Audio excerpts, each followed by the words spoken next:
Good evening, everybody, and welcome to the Kroc School. We're so happy to have you here. The Kroc School is a global hub for peace building and social innovation. I am Andrew Blum, Executive Director of the Kroc Institute for Peace and Justice here at the Kroc School. We like to say the Kroc IPJ is the bridge between theory and practice at the Kroc School. The core of the Institute's mission is to learn with those working to build more peaceful societies, both locally and globally. And in doing so, we drive forward the Kroc School's mission to empower and equip the next generation of peacemakers. And what better way to do this than to hear directly from change makers who have been in the trenches trying to create a more peaceful world. This is why I'm so excited we have Rick Wayman with us here today. Rick has been a true leader, a true change maker in the global effort to abolish nuclear weapons, weapons that remain the single most dangerous technology that humans have invented. He played a leading role in advancing the lawsuits filed by the Republic of the Marshall Islands against all 9 nuclear-armed nations, leading to a movement among smaller nations to challenge the status quo in regard to nuclear weapons. He was also a member of the team of negotiators at the United Nations in 2017 that led to the Treaty on the Prohibition of Nuclear Weapons and a Nobel Peace Prize for the international campaign against nuclear weapons, which he played a role in founding. In a moment, I'm going to ask Rick to come to the stage to talk to us both about his efforts to abolish nuclear weapons, but as well as the recent nuclear diplomacy we've seen play out in the news. After that, I will invite Dr. Vidya Nadkarni to the stage to moderate a Q&A, and we'd really like you to start thinking about your questions for Rick so we can have a really robust Q&A. Dr. Nadkarni is a professor of political science here at the University of San Diego.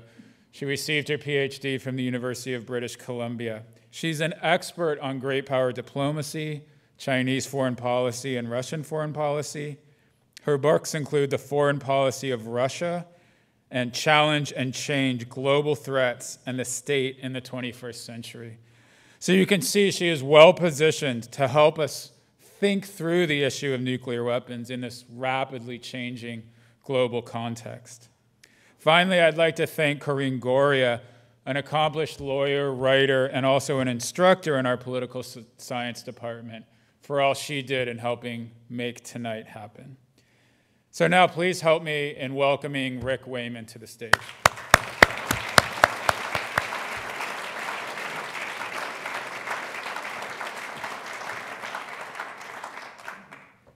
Thank you very much. Good evening, everyone. It's an honor to be here this evening. I want to thank the University of San Diego and the staff of the Kroc Institute for your work to put this event together. Special thanks, of course, to Dr. Blum, Dr. Nadkarni, and Corinne Goria for all of your work in bringing me here tonight. And I also want to thank all of you for being here, because it's not easy to think about nuclear weapons without being terrified or feeling helpless. So I'm grateful for your presence. This is an issue that is gonna require all of you in order for us to solve this. So what I'll be talking about tonight is the era that we're living in right now. And I think that it is perhaps the most dangerous time, but I believe strongly that it is the most hopeful time. So I'll be talking about a few different things that are my reasons for believing that. But to start out, I want to talk a little bit about the Nuclear Age Peace Foundation. What is this organization? What does our name even mean? And why am I here talking about this issue tonight? So first, about our name, the Nuclear Age Peace Foundation.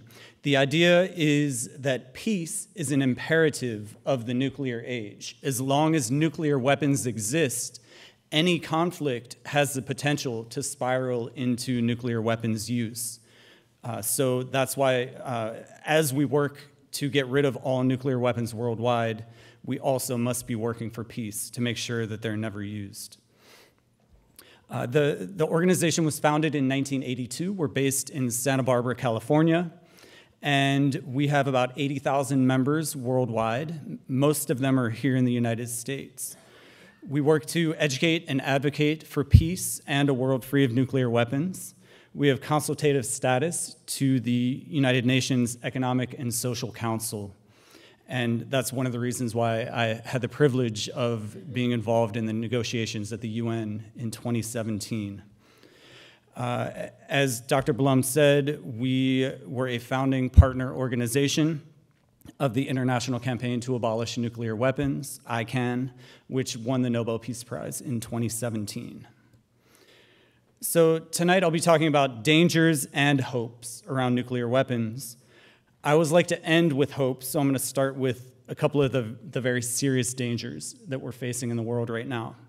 And the first is the nuclear arms race. That is something that we might think happened during the Cold War and when the Soviet Union fell, arms race over. Not the case. The US right now is in the midst of spending $1.7 trillion over the next 30 years to modernize, to do what they call modernize its nuclear arsenal. This is the nuclear warheads, the delivery systems, so the submarines, the airplanes, the missiles, and also the production infrastructure. And it's important to note that this is not just a Trump administration thing. This plan came about under the Obama administration. President Trump's nuclear posture review is perhaps more transparent about the aggressive nature of US nuclear policy, and it actually also introduced some new proposals for new nuclear weapons that will undoubtedly make that price tag go even higher. So as I say here, this plan, we're gonna be spending over $100,000 per minute, every minute, for the next 30 years on nuclear weapons. That's not okay in my book, but it's important to note that it's not just about the money. There are other reasons why that is dangerous. And one thing is that this is a cycle. There are 9 nuclear-armed countries in the world: the US, Russia, UK, France, China, Israel, India, Pakistan, and North Korea. All 9 of these countries are engaged in one form or another of modernizing or increasing their nuclear arsenals. So money, opportunity costs with that money, absolutely, that's an issue. But the production and the testing and the use of nuclear weapons have unimaginable and wholly unacceptable humanitarian and environmental consequences. So there are currently about 14,500 nuclear weapons in the world. About 90% of those are in the arsenals of the US and Russia. So that number has gone down substantially. There were many tens of thousands more during the Cold War and in the post-Cold War period. The quantity has been going down. But what's happening right now in this new nuclear arms race, it's not a quantitative nuclear arms race per se. We're not trying to build more. We're not trying to get thousands and thousands more of these weapons. But what's happening is a qualitative nuclear arms race. Countries are racing to develop new capabilities and evade the defenses that other countries are developing. So Article 6 of the Non-Proliferation Treaty requires all parties to pursue negotiations in good faith on effective measures relating to cessation of the nuclear arms race at an early date and to nuclear disarmament. It's worth noting this treaty has been in effect for 49 years. So there's that ambiguous phrase, at an early date, that is involved in this legal obligation.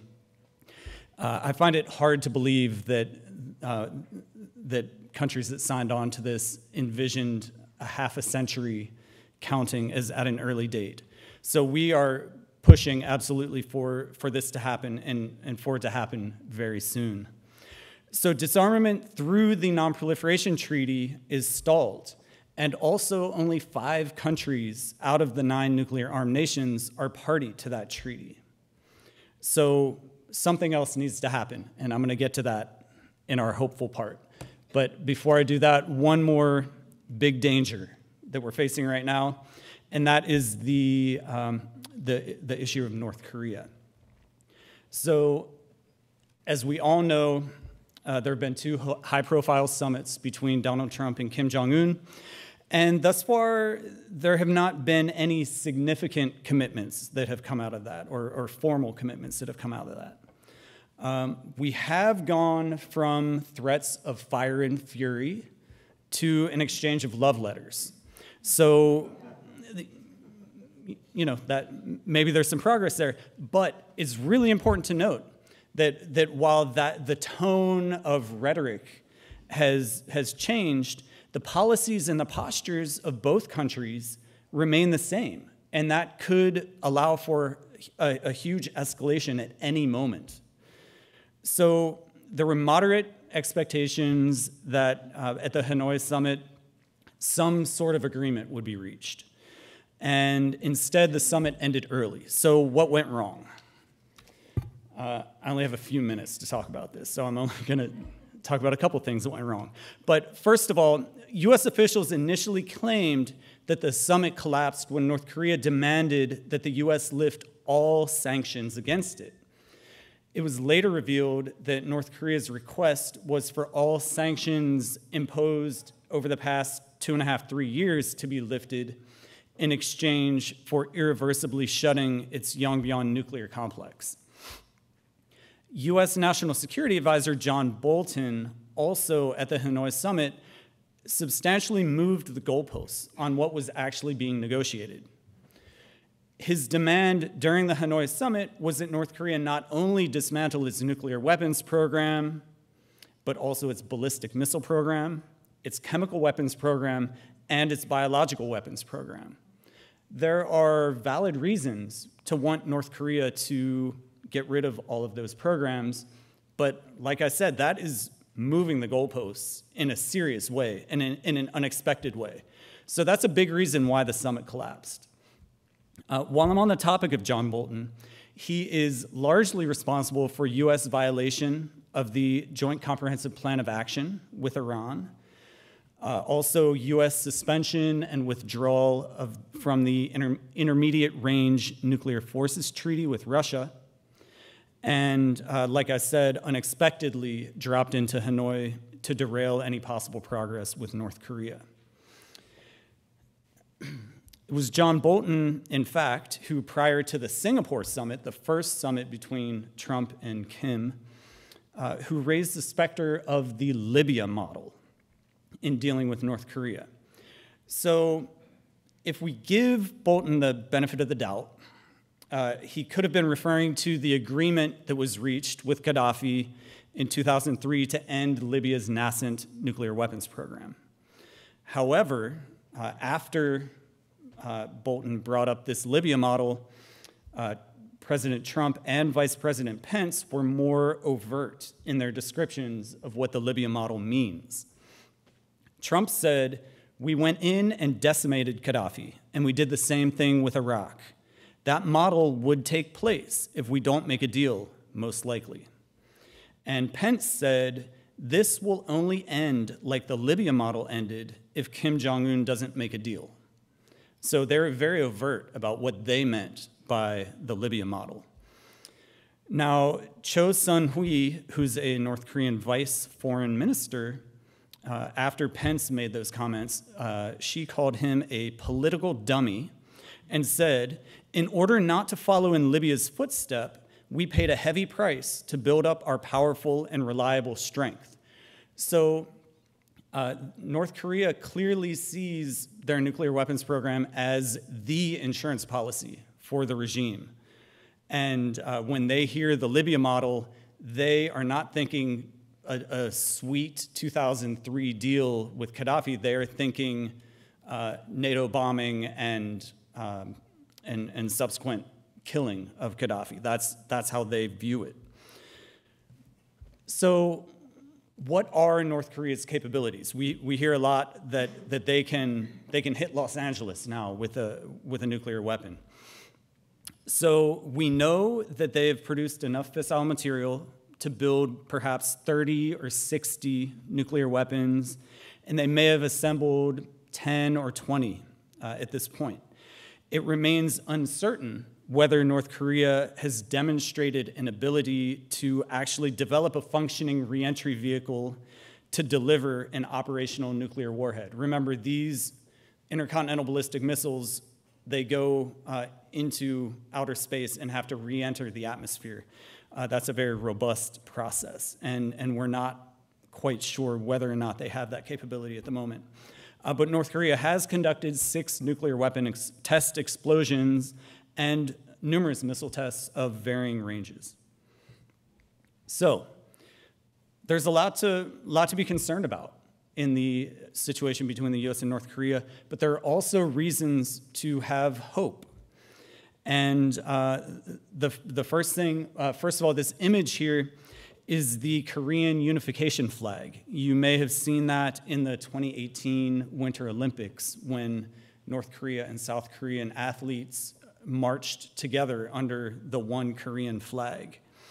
I believe that not nearly enough attention is being paid in the US and in the US media to the inter-Korean peace process.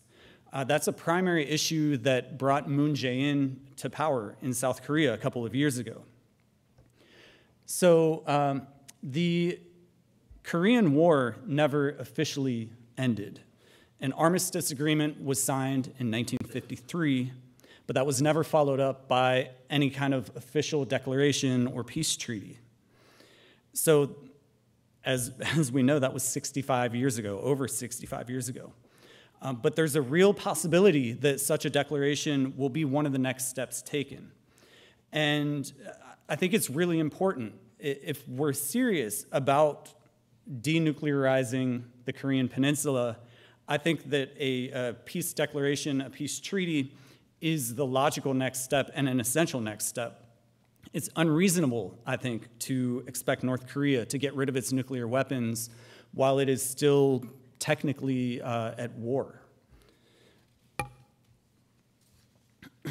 One other very important reason for hope around the North Korean situation is that there are very strong moves to get women seats at the table in these negotiations. I'm very pleased to learn about the Kroc Institute's efforts in the Women Waging Peace program. My friend Christine An, who's a Korean-American woman, is co-founder of an organization called Women Cross DMZ, and she's been working tirelessly to make peace happen in this instance. What she says and what I read in the literature that's out on the tables in the lobby is that when women are included in peace processes, it often leads to a peace agreement, and not just an agreement, but a durable peace agreement. And that's a really important point. So I'm happy to see that work happening here, and I'm very hopeful that it is in progress as relates to the US-North Korea conflict. A couple of other hopeful things to talk about. The treaty, the new treaty called the Treaty on the Prohibition of Nuclear Weapons. This was negotiated in 2017 at the United Nations. And this was a culmination of a few years of countries and civil society organizations organizing international conferences to highlight the humanitarian impact of nuclear weapons.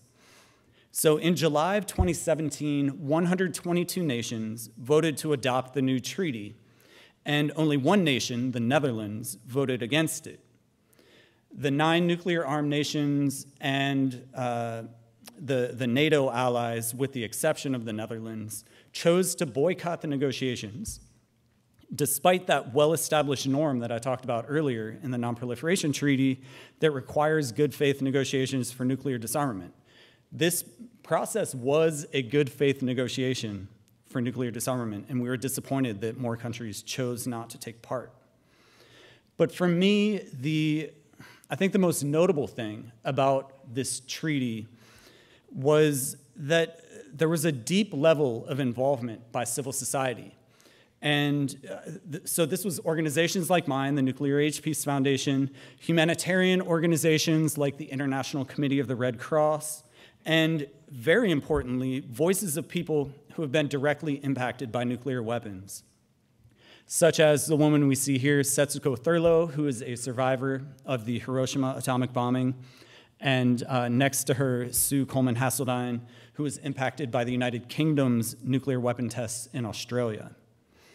So typically at UN events, civil society gets a few seats in the back of the room, and if we're lucky, we can wrangle one or two ambassadors during the lunch break and talk to them about our opinions.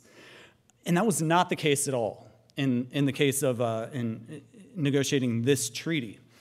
We were given opportunities each day to deliver comments from the floor, just like any of the country representatives.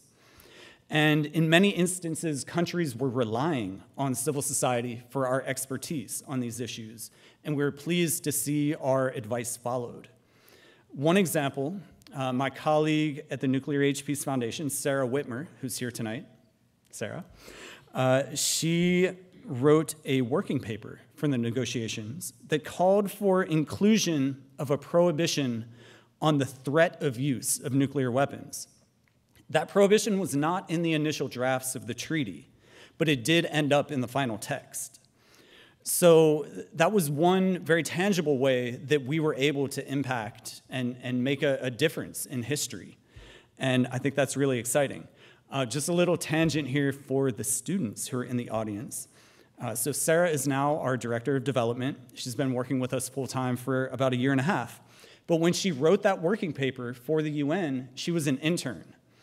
And I just want to say to the students here, I really encourage you to find meaningful internships that will give you big responsibilities and that will allow you to really develop your skill sets and to make a difference in the world. There are organizations out there that do that. And you can change the world now. You don't have to wait until some time in the future when you're an established professional. You can do it right now. Yeah, indeed. So from the name of the treaty, you would imagine there are some prohibitions. There are some things that are prohibited around nuclear weapons. So you can't threaten to use nuclear weapons, like I mentioned. There are some obvious prohibitions. You can't develop nuclear weapons. You can't deploy them. You can't use them. There are also prohibitions against assistance, which can include financial assistance. So this is going to put companies that produce nuclear weapons and the financial institutions that finance those companies in a precarious position once this treaty enters into force. So I encourage you to check out a report called Don't Bank on the Bomb. It's at don'tbankonthebomb.com. You can see a list of companies that are involved in nuclear weapons production and a list of the banks that finance them. So take a look at that list, and is your checking account with one of those banks? And if it is, how do you feel about that? And what are you going to do about it? It's a personal decision. It involves some work if you choose to get out of that relationship. But it's important to know what's happening with your money, what corporations are doing with your money. So in addition to the prohibitions that are in the treaty, there are also positive obligations, what they call positive obligations.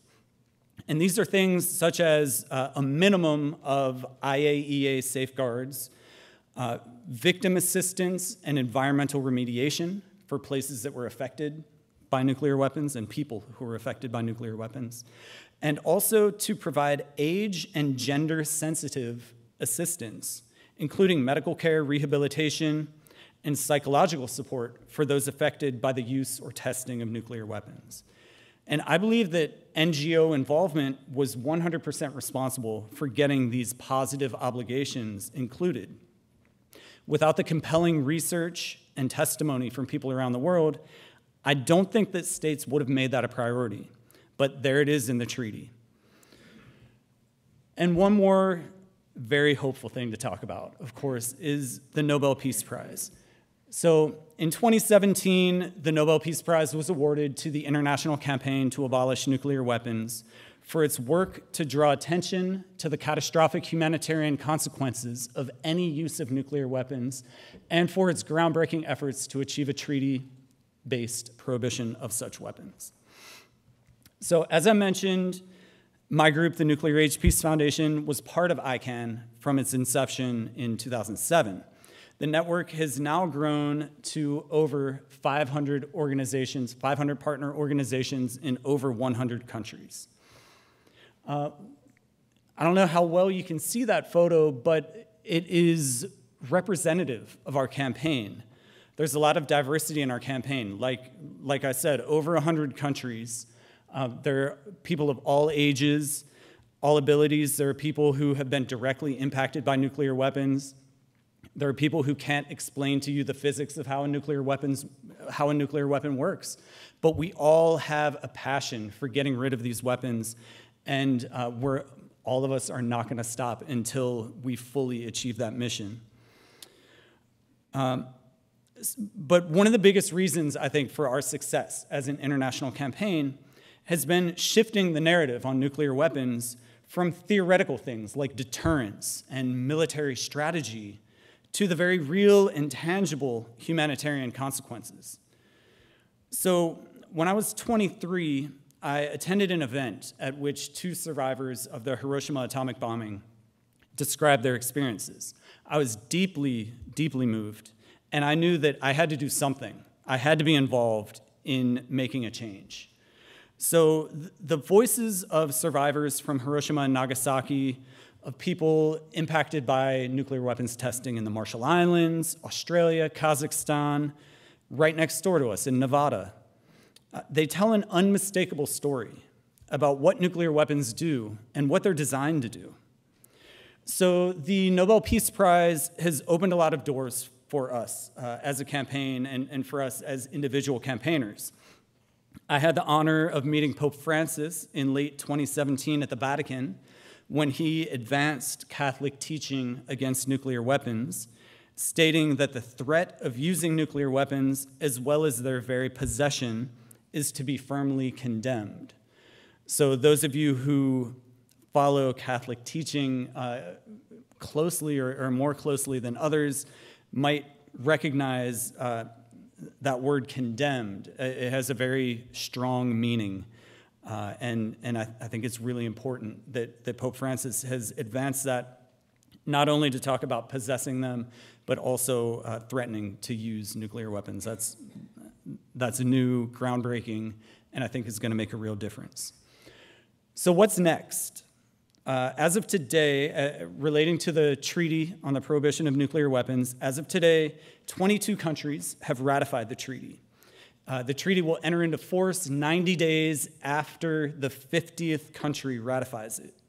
So obviously, every country has a different process to ratify international treaties. This is moving forward. There have been over 70 countries that have signed the treaty at this point, and all of them are moving at different speeds and with different levels of urgency to achieve that ratification.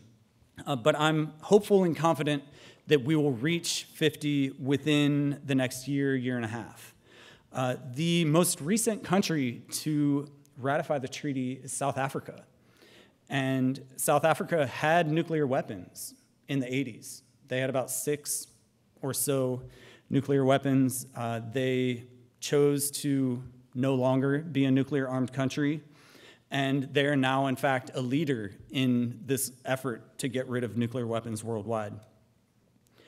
So I mentioned earlier that nuclear-armed countries chose to boycott negotiations of this new treaty. The U.S., under both Obama and Trump, has been aggressively hostile to the treaty. But it doesn't mean that we're just going to sit back and hope that there's a new administration and maybe they'll be more amenable. That's not what we're doing. We're taking action now. And one of the things that we're doing is working with cities and states around the US to build momentum, to pass resolutions calling on the national government to embrace the treaty and to make nuclear disarmament the centerpiece of national security policy. So last year, the state of California and the city of Los Angeles passed resolutions like this. So that's us with one of the LA City Council members who introduced this resolution and the Nobel Peace Prize. We got to drop in on City Hall in October of last year with the Peace Prize and reward them for a job well done. It's really important that cities like LA, California, the biggest state in the nation, and a trendsetter have passed these resolutions. So just a couple of weeks ago, Washington, D.C. passed a resolution. One just got introduced in Hawaii, and there are many more in the works. So we're building up momentum. While we're not able to make real progress nationally with the federal government at the moment, we are making very meaningful progress with cities and with states. So if you're interested in putting a resolution together for your city, get in touch with me. I have my cards on one of the tables out in the lobby, and I'm easy to find online as well. So if you want to do this here in San Diego or whatever city you live in, let me know and let's do it. We can actually make this happen, and we are making this happen. We also have many other opportunities for you to promote legislation in Congress. Our website, wagingpeace.org/act, has all of those opportunities. There are a number of bills in Congress right now. We're not at the point in Congress where they're ready to talk about abolishing all nuclear weapons, but they are ready to talk about stopping new nuclear weapons from being developed. They're ready to talk about the Intermediate Range Nuclear Forces Treaty being important and something that should be preserved. Those are all essential steps. We've always got to keep our eye on that end goal of zero nuclear weapons, but we can't forget that there are very real things happening right now that we need our members of Congress, our senators, our representatives to pay attention to and to act on. So I'm going to close out my prepared remarks right now. There's a little bit of contact info here. Our website, of course, wagingpeace.org, Facebook, Twitter, and Instagram. Check out what we're doing online. Join us. Share this information with your friends. And let us know what we can do in your community to make a difference, because we are making a difference, and we can. We need people like all of you in this room to step up and do it. We'll be right there with you. So thank you all very much, and look forward to your questions.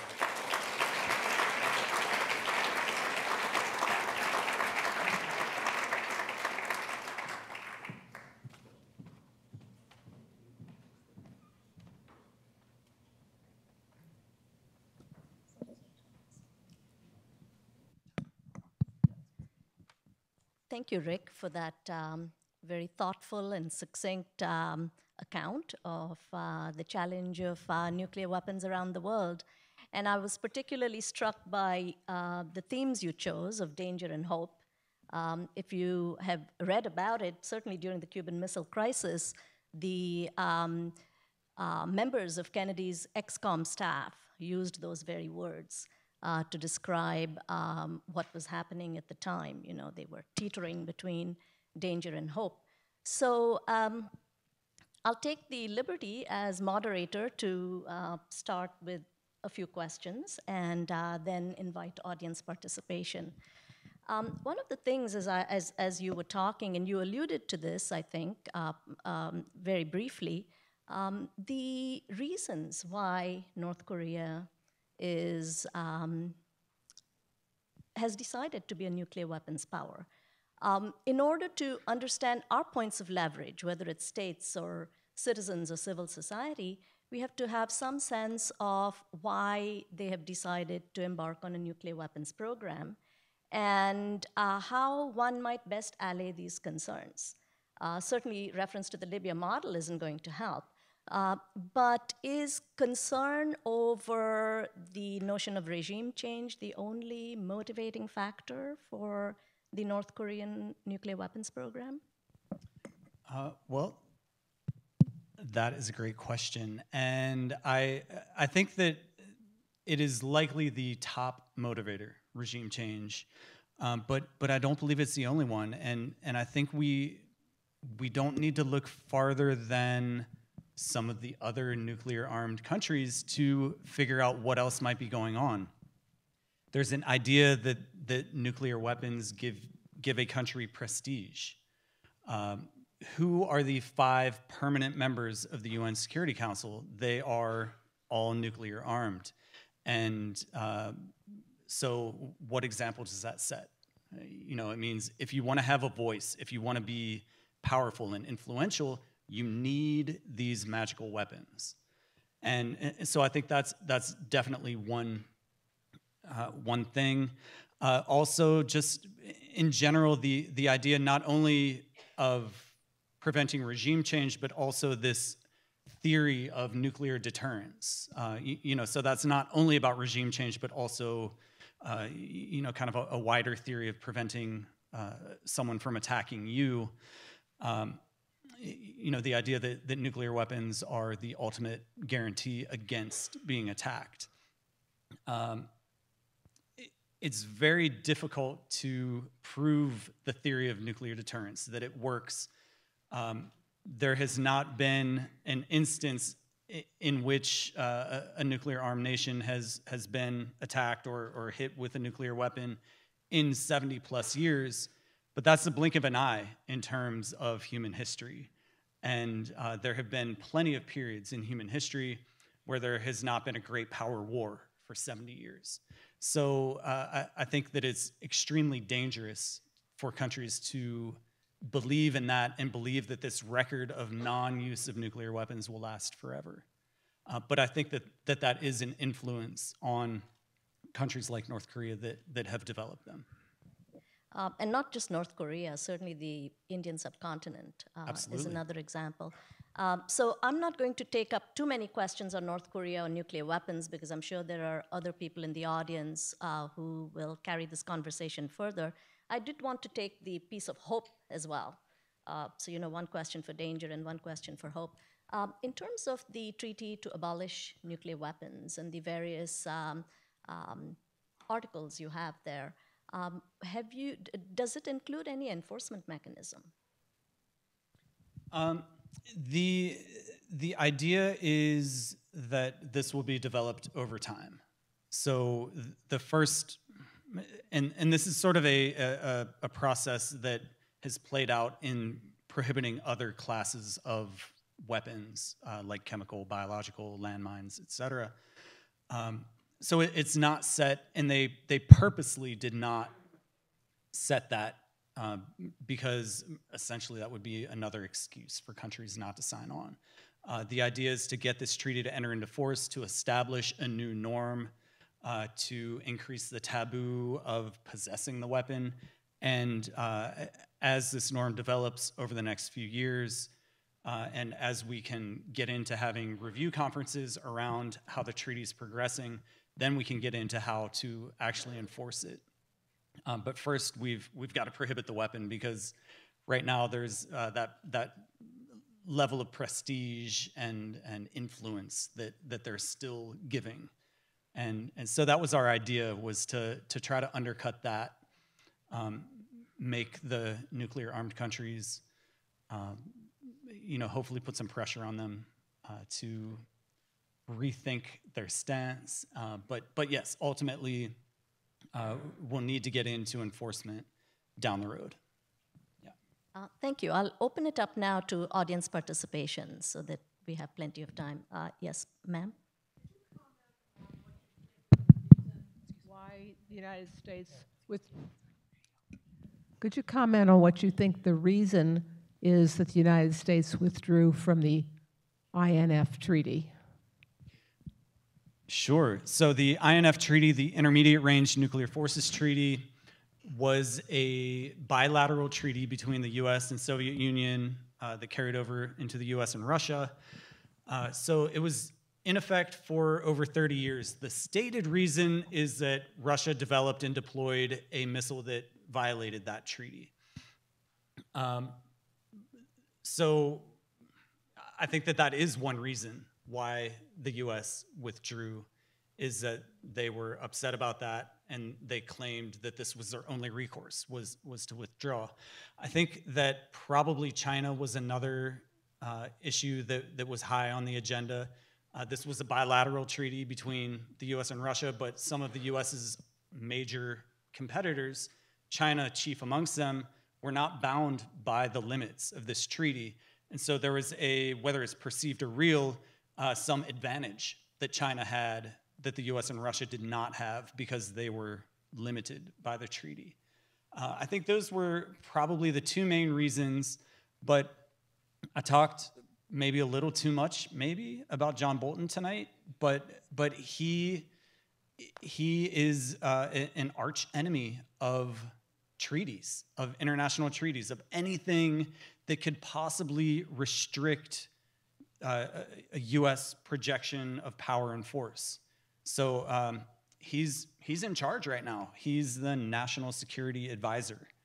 And that's a really dangerous thing. I think he's given some bad advice. A few things I should have mentioned is, would you please identify yourself? And the first question, I think, was the model. Keep your questions short. Yes, way back there. Sorry, video. Oh. Rick, could it be that MAD, mutual assured destruction, is the reason why the 9 countries that can do that could blow up the world, doesn't want to give up that power? Your thoughts. Thank you.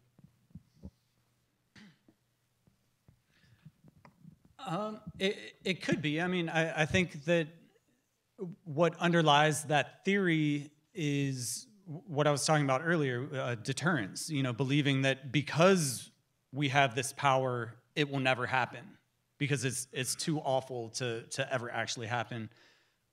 So yeah, I think that in the minds of some or many people who are making these decisions in the nuclear-armed countries, I think that that's perhaps the case. But it's also, I think, really important to realize that when we talk about mutual assured destruction, we often think about that in the context of the US and Russia and the thousands of nuclear weapons that each country possesses, and if those were used, we would all be destroyed. But there have been some recent climate studies that have shown that a very small number, relatively small number, of relatively small nuclear weapons, in the case of, say, India and Pakistan, could cause what is called nuclear famine. It would block out sunlight for about a decade, putting about 2 billion people around the world at risk of starvation.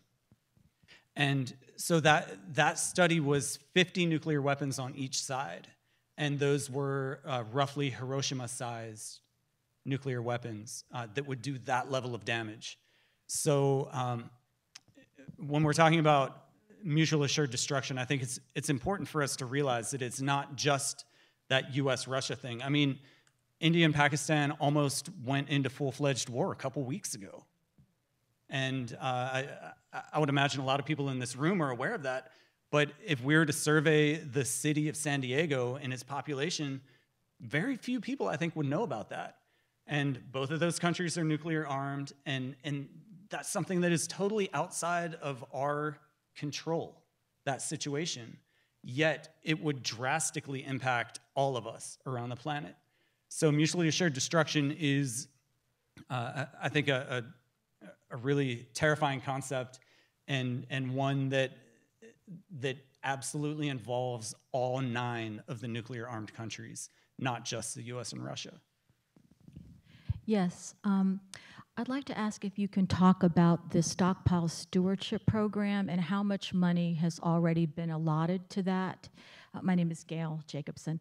I'm concerned about this because it seems like there are billions of dollars over like a 10-year period that is going to be allotted, and one of the results could be the development of a smaller, potent nuclear weapon. I was wondering if you could address that and what we can do to try to stop this.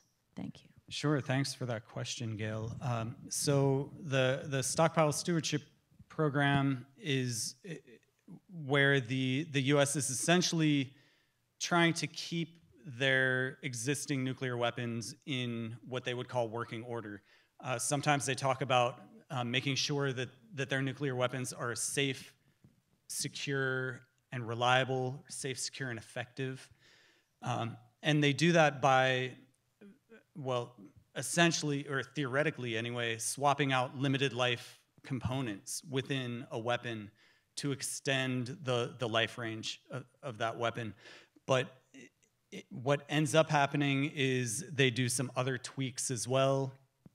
They combine capabilities of this weapon with capabilities from that weapon, and they make a new modification. And there are a lot of dangers associated with that, but the one that I'm most concerned about is as they are swapping components out, as they're making new modifications, these are turning into weapons that have never been tested before. And there's a lot of pressure by certain members of the current administration and some particularly in the House of Representatives, to resume nuclear weapons testing in Nevada because we've strayed so far from the tested pedigree. The U.S. hasn't done a full-scale nuclear weapons test since 1991.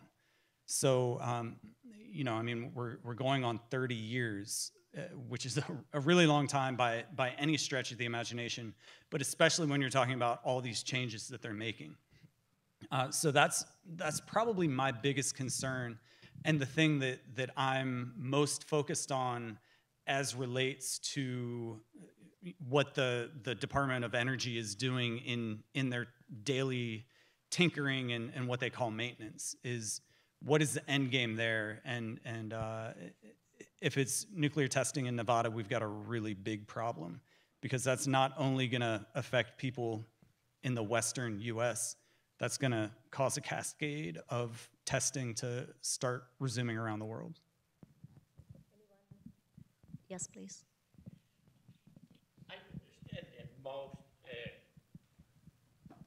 I understand that most European nations have neither signed on to the treaty to ban nuclear weapons, let alone that they will ratify it. But I also think that Austria is an exception to that. Is that correct?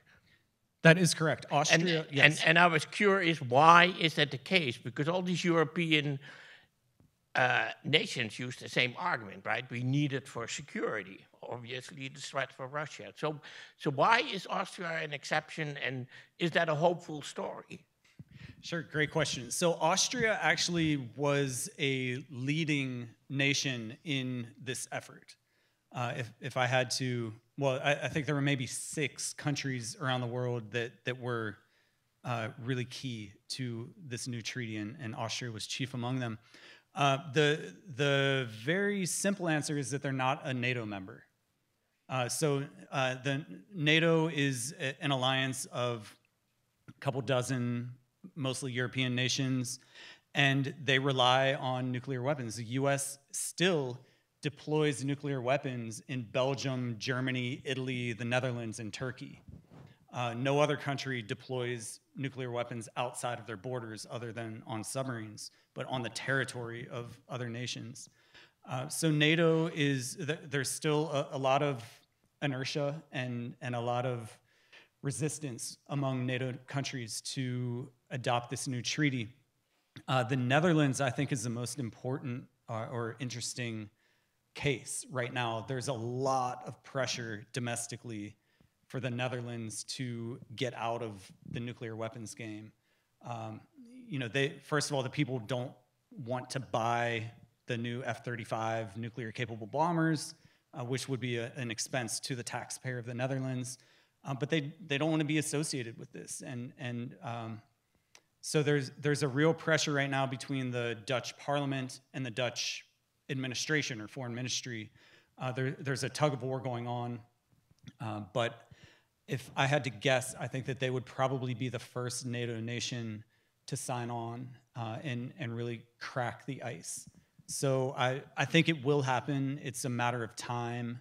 Might not be this year or next year, but I do think that it will happen. But yeah, Austria, Ireland is another European nation that is on board and was a leader in this effort. And it totally has to do with NATO. Yes, please wait for the microphone.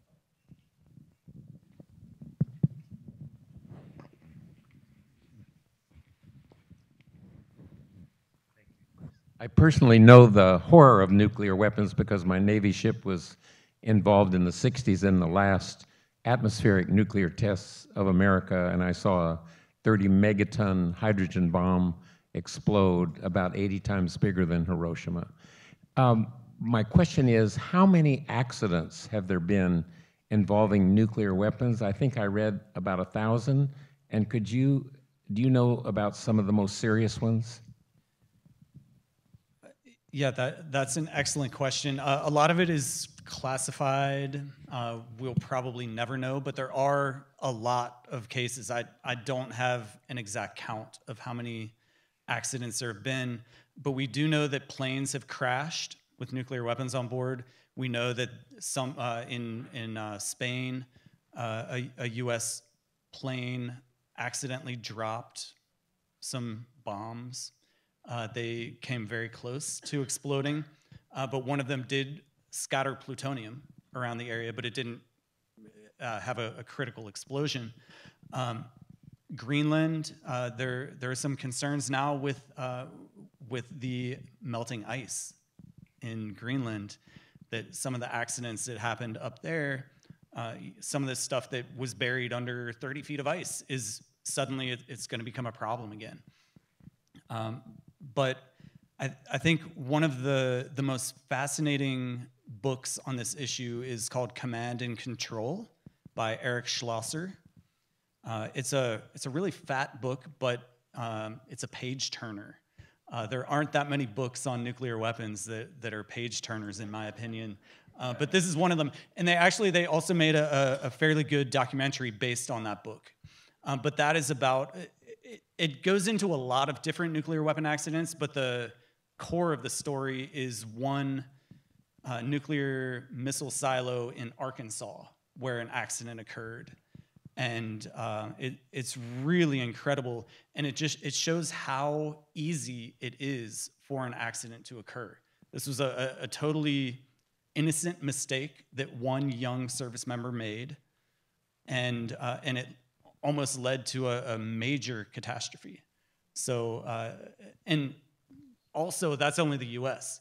You know, if we talk about the Soviet Union and Russia, there's different levels of transparency going on there.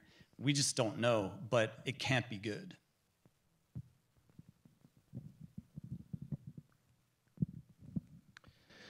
Good evening, sir.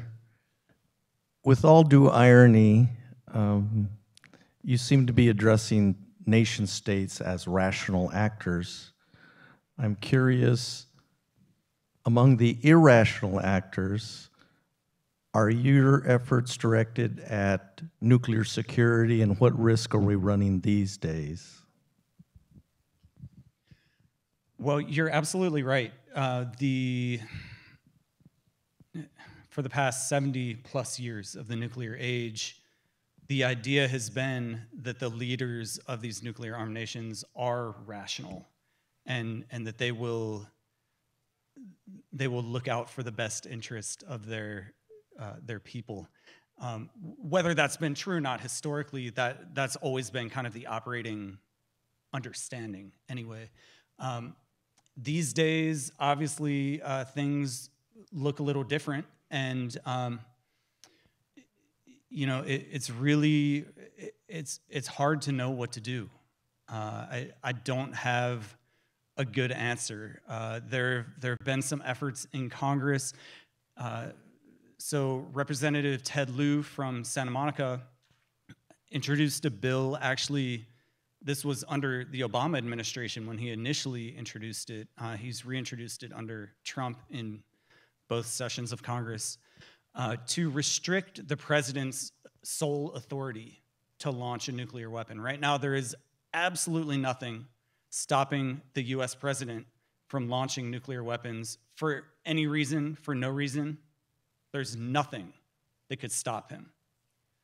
And I mean, I think that having a leader that many people identify as maybe not being as rational or as past presidents, I think that's woken a lot of people up and made them rethink the issue.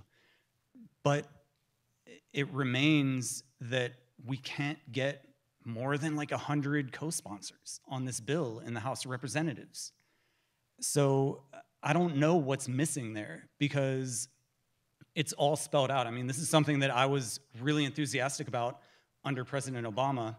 I felt that under President Trump, perhaps more members of Congress would see this as an issue and would get on board with it, but they're just not. And I'm somewhat hopeful that it will become an issue in the 2020 presidential campaign. There are a number of people who have thrown their hat into the ring that have been talking about issues like the first use of nuclear weapons and should we, as a nation, establish a policy of no first use. So hopefully it will become a debate, but it's not happening fast enough at all. It's terrifying. And I wish I had a better answer. I wish I could be more immediately hopeful about that. So just to play off the last few questions, obviously it's difficult enough for state actors to keep a handle on these things. One item you haven't touched on is nuclear material out there in the former Soviet Union, for example. Just in terms of return on investment, is it not easier to push Russia to clean up and secure those materials as opposed to giving up their defensive stockpile? Yeah, well, there have, at least historically, been efforts to do that, and a lot of money and energy thrown behind that. But the fact is I don't think they even know what's out there. The arms race at that point was a quantitative one. It was out of control. Obviously, things were very chaotic when the Soviet Union collapsed. And yeah, nobody knows what is out there. There are groups like the Nuclear Threat Initiative, which is based in DC. It's got a lot of high-profile people involved in it, extremely knowledgeable people. Ernest Moniz, who was the former Secretary of Energy, he's now a leading figure in NTI. Sam Nunn, other very high-level people who have worked very closely with Russia. So I'm confident that those things are happening to the best of their abilities. We've got a new problem arising, which is bilateral cooperation between the U.S. and Russia. For many years, for all the disagreements that the U.S. and Russia had, at least they were cooperating on that. And that's falling apart. The New START treaty is really the last thread that we have of cooperation between the U.S. and Russia. And I mean, if that goes away, that's going to be a whole nother set of problems, I believe. But I think in general we need to get past whatever other disagreements we have with a country like Russia to do what you've identified, which is the greater good. I mean, it's good for all of us globally, regardless of our other geopolitical interests, to secure and lock down and permanently dispose of any loose nuclear material. So yeah, we've got a cooperation issue at the moment that hopefully, you know, the sort of track 1.5 and track 2 diplomacy is going to be able to take care of.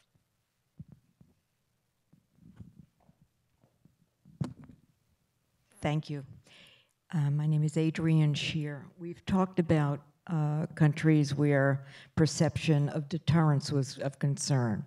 We've talked about countries where there are economic variables. We've talked about the power and status of having nuclear armament. We haven't talked about Russia, or rather Iran. We haven't talked about a country where ideologically they are in a different ballgame. They are playing it with a different set of rules, and theirs is an ideological mission to overtake. There's no basis for cooperation. How do you deal with that country?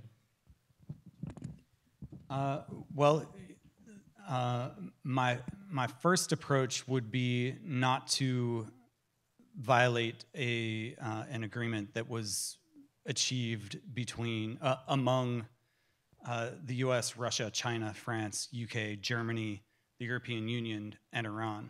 I think that was a huge strategic blunder on the part of the U.S.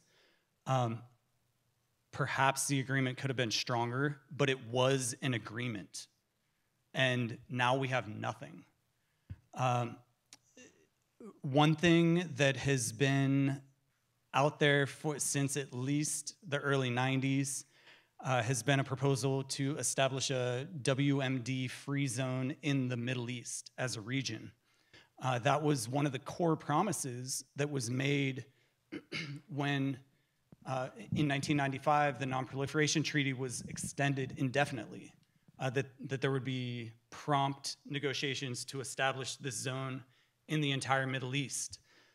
In 2012, finally, I mean, that was already 17 years later, there was supposed to be a conference in, I believe, Finland to start that process, and that was canceled at the last minute, primarily by the U.S. So, you know, I think that international cooperation is what has to happen. I believe that there has not been sufficient pressure on other actors within the Middle East to lessen the overall pressure that's happening in the region. So Israel, Saudi Arabia have both, well, Israel possesses nuclear weapons. Saudi Arabia has said, if Iran develops nuclear weapons, we're going to develop nuclear weapons. Meanwhile, the members of the Trump administration are attempting to give Saudi Arabia nuclear technology. So there's a lot of dangerous things happening that are not helping to dissuade a country like Iran from developing a nuclear weapon. I'm not familiar with any evidence that they're actively pursuing it, but while a country like the U.S. is looking the other way when it comes to Israel and Saudi Arabia, I believe that that's not helpful in terms of containing ambitions of nations that consider themselves adversaries of Israel and Saudi Arabia. We have time for one last question, the lady here. And at the conclusion of the answer, I'm going to invite Andy to make concluding remarks.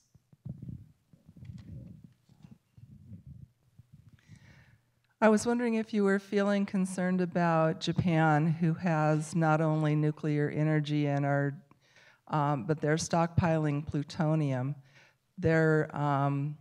They were supposed to be using the plutonium in their own MOX facilities, but that's not happening, and they continue to build up more and more plutonium. And now they're under a whole big discussion with Trump about they're not pulling their weight. And I fear that Trump is going to push Abe into deciding to become their own nuclear weaponized state. Well, a few things I want to talk about there. Great question. First of all, thank goodness Japan has not been using plutonium in their MOX reactors, because look what happened to Japan with some of their nuclear reactors. If plutonium was involved, that would have been a whole another ballgame to deal with. But in terms of Japan and nuclear weapons, yeah, they do have a plutonium stockpile. They are kind of a latent nuclear armed country in a way. I mean, they have the materials. Clearly, they have the know-how. So yeah, it's a big concern. I would say also in respect to Japan, the people, everyone who I work with in Japan, and millions of their supporters want their government to be pushing for zero nuclear weapons in the world. Meanwhile, they are refusing to sign the new treaty. They are refusing to engage in negotiations for nuclear disarmament, and that's a real problem. And the many survivors of Hiroshima and Nagasaki who I've spoken with feel particularly insulted by that.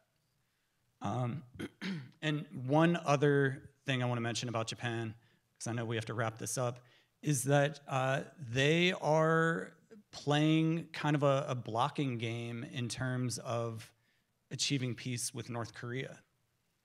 There are some interests that the Japanese government is pushing that's trying to prevent the U.S., South Korea, and North Korea from achieving a progressive result.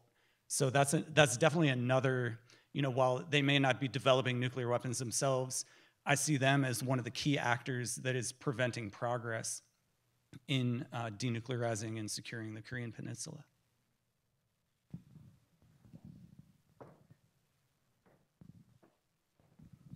So first of all, thank you for coming and thank you for those questions. I have to say, you're the smartest crowd we've had in this room for a long time. Those were fantastic, fantastic questions. So I know I learned a lot, I'm sure you did, about the challenge that Rick has devoted his life and his passion to abolishing nuclear weapons.